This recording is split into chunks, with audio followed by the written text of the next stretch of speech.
Salam berjumpa kembali Bapak Ibu, teman-teman sekalian, sahabat-sahabatku yang terkasih.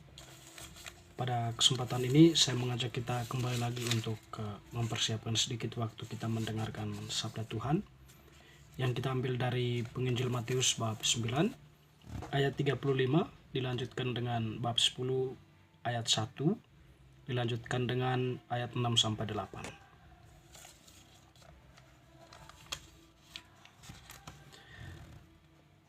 Demikianlah Yesus berkeliling ke semua kota dan desa.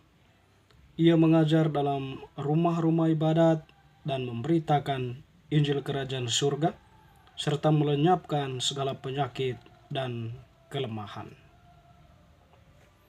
Yesus memanggil ke-12 muridnya dan memberi kuasa kepada mereka untuk mengusir roh-roh jahat dan untuk melenyapkan segala penyakit dan segala kelemahan. Melainkan pergilah kepada domba-domba yang hilang dari umat Israel. Pergilah dan beritakanlah kerajaan surga sudah dekat. Sembuhkanlah orang sakit, bangkitkanlah orang mati, tahirkanlah orang kusta, usirlah setan-setan. Kamu telah memperolehnya dengan cuma-cuma, karena itu berikanlah pula dengan cuma-cuma.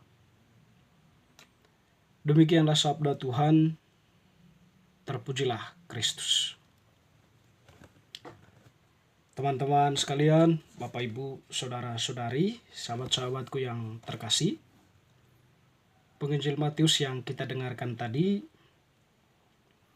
menampilkan kepada kita tentang Yesus yang berbelas kasih terhadap orang banyak. Dan bentuk belas kasihan Yesus dalam banyak rupa ya. Kalau dalam kesempatan ini, Yesus dalam kuasanya sebagai Allah, dia mengajar dengan penuh wibawa dan sungguh-sungguh dia memberitakan hakikat dari firman itu ya.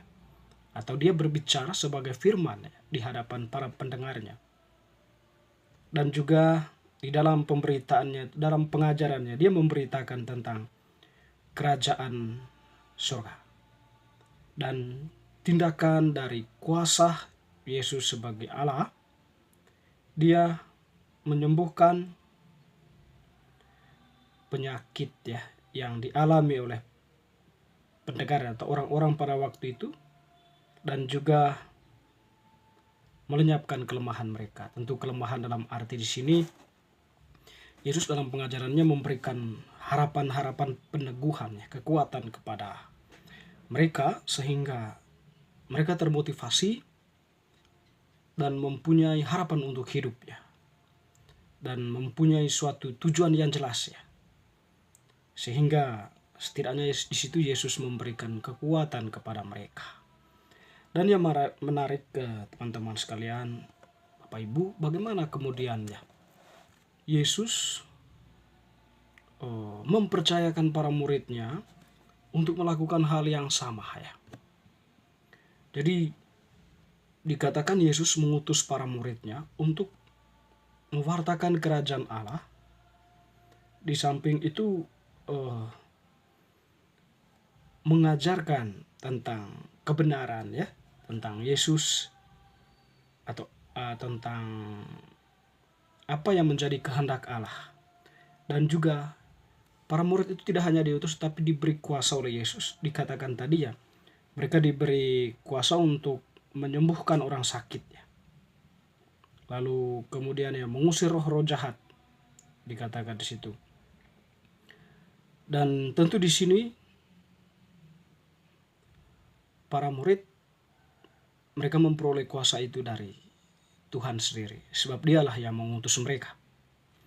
Dan persis ya, apa yang dilakukan Yesus pada ketika dia masih aktif mengajar, aktif memberitakan kerajaan Allah, dia juga mengutus para muridnya untuk kemudian melakukan hal yang sama, mewartakan kerajaan Allah, lalu kemudian menyelamatkan banyak jiwa-jiwa ya, menyelamatkan banyak orang dengan memberi para murid itu kuasa ya. Di sini bagaimana keberlanjutan ya rencana karya keselamatan atau karya keselamatan Allah itu diwariskan oleh Yesus sendiri kepada para murid, atau para murid itu dipercayakan untuk melanjutkan apa yang telah dimulai oleh Yesus, mewartakan kerajaan Allah ke seluruh dunia, tetapi sekaligus ya menyelamatkan jiwa-jiwa melalui kehadiran mereka, yang tentunya juga dengan kuasa yang telah diberikan oleh Yesus sendiri kepada mereka. Tentu di sini kita mendengar ya atau kita paham dalam gereja Katolik ada susunan hierarki ya. Uskup itu sebagai pengganti para rasul, Paus sebagai pengganti Petrus, para imam sebagai pengganti murid-murid yang lain ya. Di mana semua mereka itu dipilih secara khusus dari dunia dan diutus ya untuk mewartakan kabar gembira atau mewartakan kerajaan surga, serta mengajarkan dan menyelamatkan jiwa-jiwa melalui sakramen-sakramen yang mereka berikan, dan juga kuasa dalam arti tertentu ya, orang-orang tertentu yang dikaruniai karisma tertentu untuk menyembuhkan orang sakit dan sebagainya ya. Itu semua teman-teman saudara-saudari yang terkasih, gambaran bahwa Yesus mempercayakan manusia untuk melanjutkan misi perutusannya ke tengah dunia. Tujuan semuanya itu adalah untuk menyelamatkan jiwa-jiwa yang berorientasi pada kepentingan bersama, kebaikan bersama, dan juga ditegakkannya apa yang kita sebut dengan nilai kemanusiaan. Tentu di situ bahwa ketika orang itu menerima ajaran para rasul, para hierarki gereja dengan hati yang tulus, tentu di situ ada sebuah ada rasa cinta terhadap kehidupan ya, baik sesama manusia maupun dengan makhluk lain, makhluk hidup yang lain ya, serta lingkungan alam ini. Teman-teman saudara-saudari, hal yang sama ya, kita sebagai orang yang telah dibaptis juga kita diutus oleh Tuhan ya, melalui posisi-posisi kita masing-masing ya, dalam pekerjaan-pekerjaan kita masing-masing, dalam kehidupan bermasyarakat maupun dalam kehidupan berkeluarga.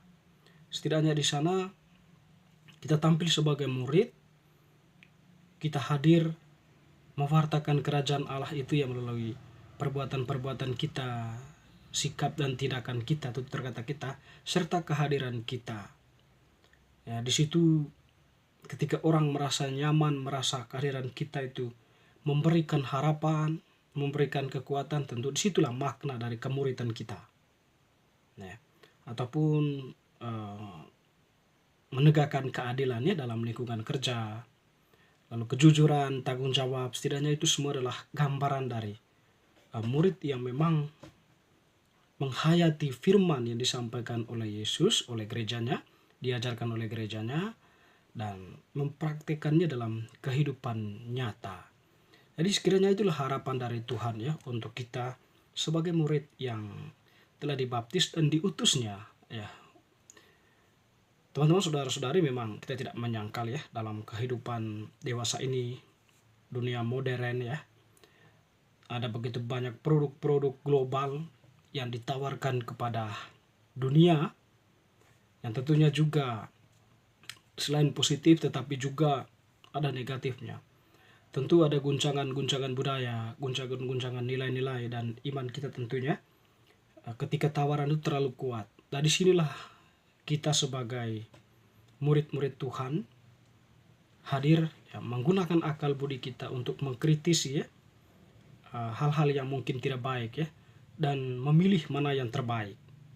Dan tentu juga ya dalam iman kita membangun selalu sikap doa dengan Tuhan agar kita tidak terjebak dalam tawaran-tawaran global ya, modern, dunia modern ini dengan berbagai produk-produknya ya, dengan berbagai kebijakan-kebijakan dan tawaran-tawarannya. Ya, di situ kekuatan kita adalah doa. Sebagai murid, kita tidak menolak itu, tetapi kita menerimanya secara selektif dan kritis, dan tetapi juga kita berusaha untuk menolak hal-hal yang tidak perlu sembari membangun itu tadi semangat doa. Doa itu menjadi kekuatan kita dari dalam ya untuk bisa hadir di tengah dunia modernitas, tapi hadir sebagai pribadi yang bermakna. Semoga bacaan hari ini semakin meneguhkan iman kita. Amin.